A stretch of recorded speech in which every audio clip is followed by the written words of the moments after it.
বন্ধুরা, আমরা পার্ট 1-এ দেখেছিলাম যে হঠাৎ করে সেই ছেলে ঘুমের মধ্যে চিৎকার করতে থাকে আর পরের দিন সকালবেলা সেই ছেলের লাশ গাছে উল্টো ঝুলন্ত অবস্থায় ছিল। এটা দেখে গ্রামবাসীরা অনেক বেশি ভয় পেয়ে যায়। কিন্তু সেদিন রাত্রিবেলা ভয়ঙ্কর একটি আওয়াজ শুনতে পাওয়া যায়।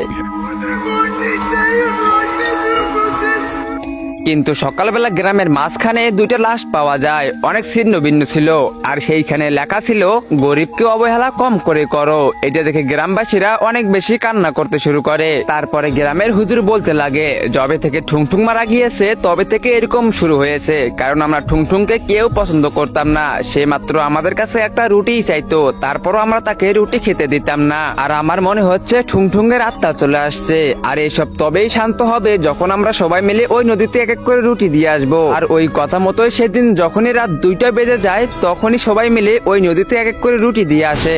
আর তখনই অনেক জোরে একটা গর্জন চলে আসে আর ঠুংঠুং বলতে লাগে, অনেক ধন্যবাদ তোমাদেরকে, আজকের পর থেকে গরিবদের অসম্মান করবেন না। তারপর থেকে সব ঠিকঠাক হয়ে যায়। গ্রামবাসীরা হাসি খুশিতেই বসবাস করতে থাকে। কিন্তু প্রতিদিন রাত্রিবেলা ভয়ের চোটে সেই নদীতে সবাই একটা একটা করে রুটি দিয়ে দেয়। তো গাইস, ভিডিওটা দেখে আপনারা কি শিখলেন?